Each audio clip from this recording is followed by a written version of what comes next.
This is Wolfsburg, Germany, the birthplace of the global automotive industry. For the past century, every car that rolled out of this region has defined our imagination of speed and power. And 7,000 kilometers away in Shenzhen, China, a company that started by making cell phone batteries is trying to rewrite that German scripted textbook. In 2025, a piece of data shocked boardrooms in Detroit, Nagoya, and Stuttgart. BYD's annual sales exceeded 8 million vehicles.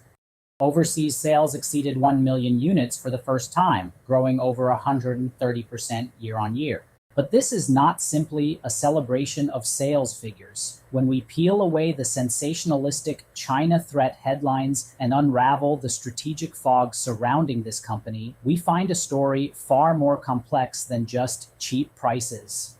This is a story about technological foresight, extreme cost control, and a meticulously planned 20-year open scheme.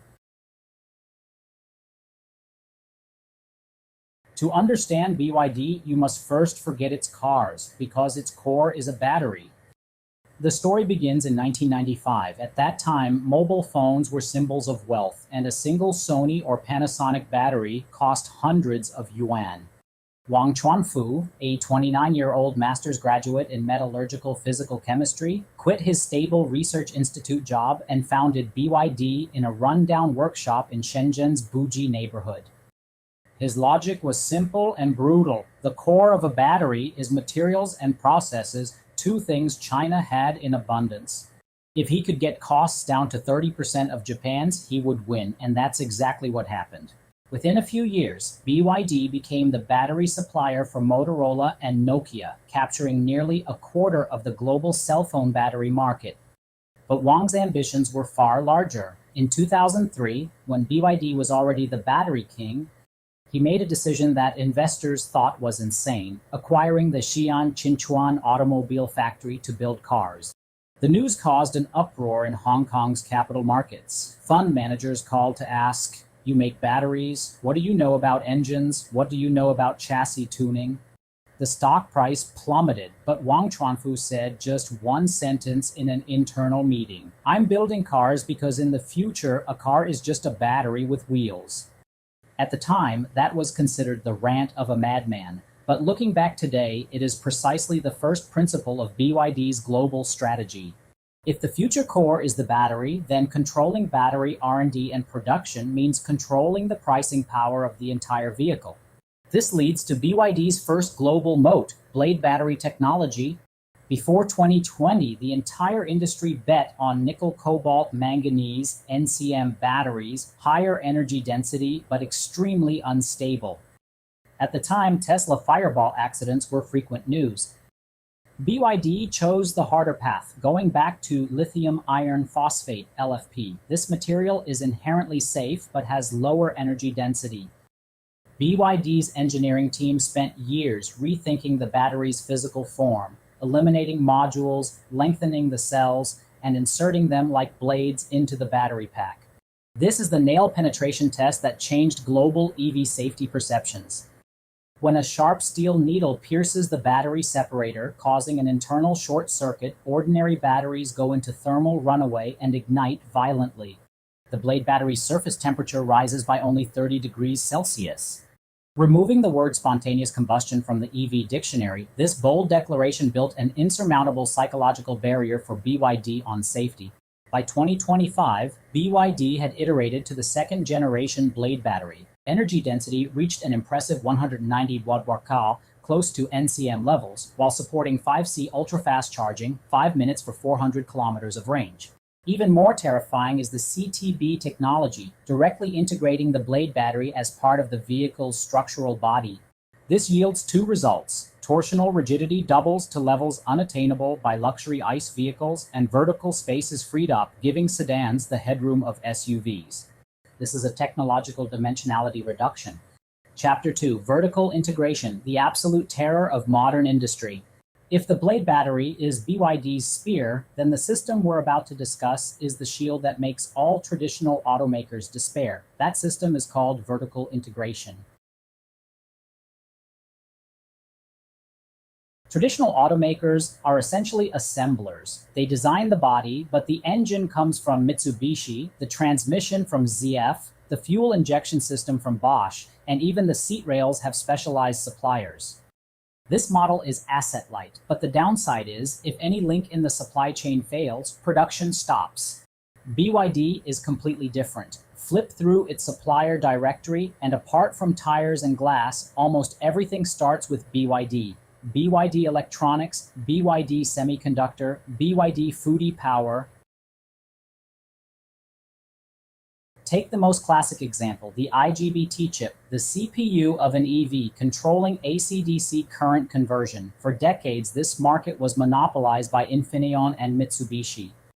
In 2021, the global chip crisis hit. Volkswagen, Toyota, and even Tesla were forced to cut production due to chip shortages. But in BYD's factories, machines kept humming because BYD had already developed its own automotive-grade IGBT, performance matching international leaders, but costs reduced by 30%.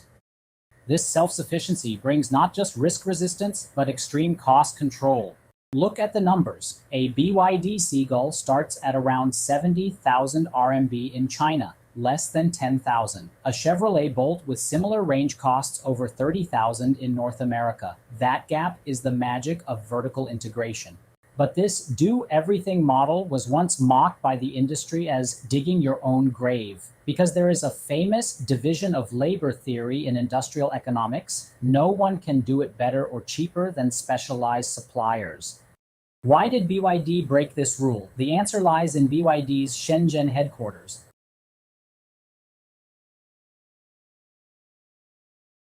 Because BYD has over 100,000 engineers. That's 5 times Tesla's number and twice Volkswagen's. Their daily job is to figure out how to reduce costs by 1 RMB.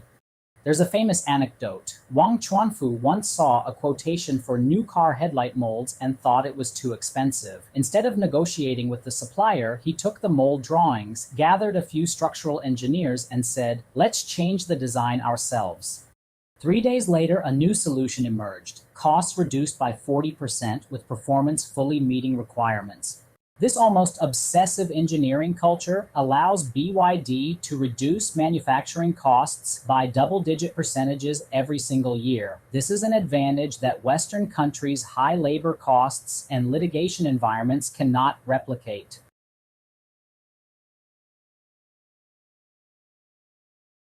Armed with technology and cost advantages, the next step was global expansion. But one question has long puzzled Western analysts. How can a Chinese brand command premium prices in Europe, the most conservative and picky market in the world?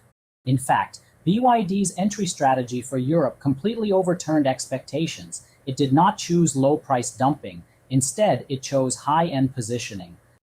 In 2022, when the BYD Han and Tang were unveiled at the Paris Motor Show, the announced prices made European media gasp. The Han EV started at $72,000, about RMB $550,000. That price was higher than the local Audi Q7 e-tron, directly competing with the Mercedes EQE.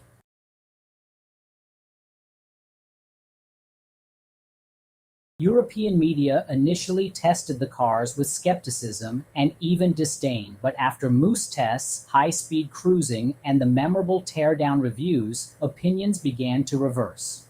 They discovered that while this Chinese car's chassis tuning lacked some Germanic feel, its build quality was solid. Most striking was the Han EV's acceleration, 0-100 km/h in 3.9 seconds, humiliating million-yuan performance cars. This is asymmetric competition. You fight with brand and heritage, BYD fights with motors and batteries. The breakthrough point in Europe was Norway, the country with the world's highest EV penetration rate, no tariff barriers, and high consumer acceptance of EVs. BYD invested its first chess piece in Norway, spending 2 years understanding European driving habits, stiffer chassis, Android Auto support, and even adjusting the resistance of the turn signal stalk. What ultimately convinced European consumers wasn't brand image, but user experience. With the EU's 2035 ICE ban counting down, European consumers realized that BYD's DMI super hybrid technology was the optimal solution. No range anxiety of pure EVs, but much lower running costs than gasoline cars. And whether it's a Chinese car or a German car becomes less important when faced with real savings.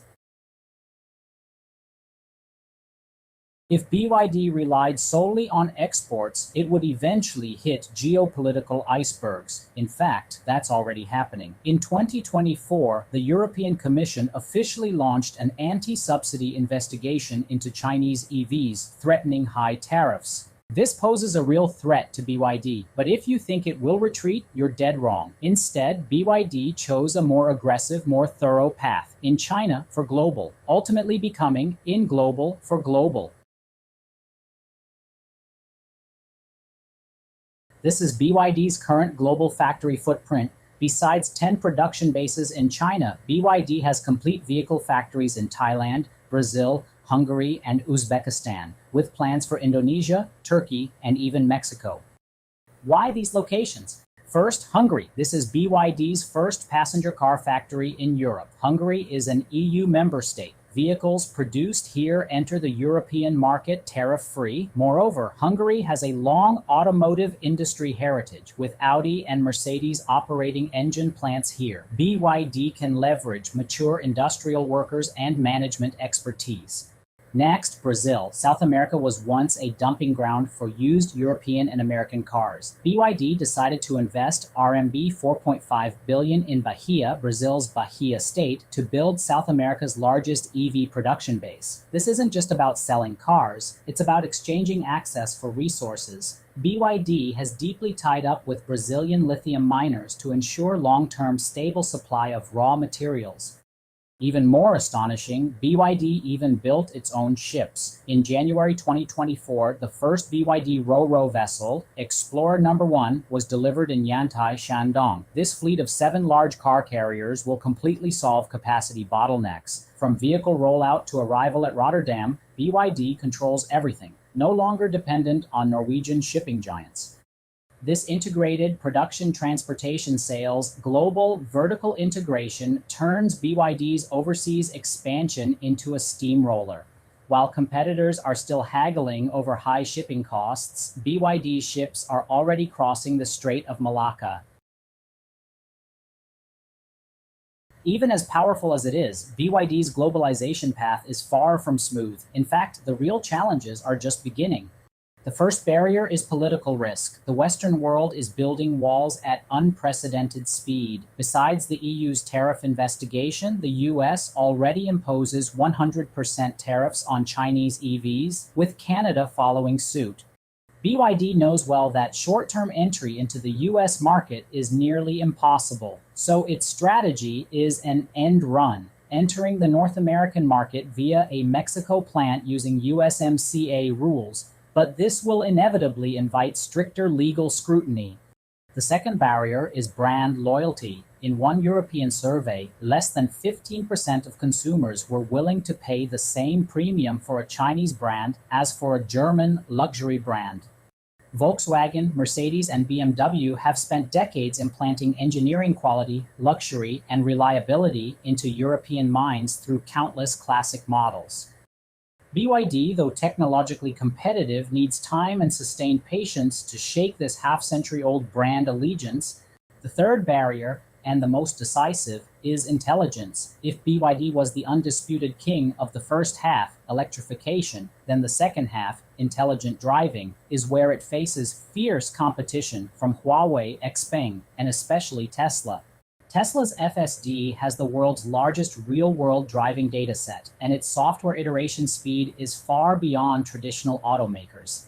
BYD's God's Eye advanced driving system is now on board, but in real-world complex urban maneuvering, it still lags behind the top tier. If future cars become mobile smart terminals, can BYD keep up with the software-defined car revolution? Let's do a thought experiment. Go back to 2010. If someone told you a Chinese company would become the world's top-selling automaker, you would have laughed. Go back to 2015. If someone told you a Chinese car would sell for RMB $700,000 and have a waiting list, you would have called it science fiction. But this is happening. BYD's story is not just the tale of one company's rise, it is a slice of an era, a story about industrial upgrading, the engineering dividend, and the shifting of global power. Nearly 140 years after the invention of the automobile, the old moats, engines, transmissions, chassis tuning are being dismantled by electric motors, batteries, and software. And on this new battlefield, no company has prepared earlier or more thoroughly than BYD.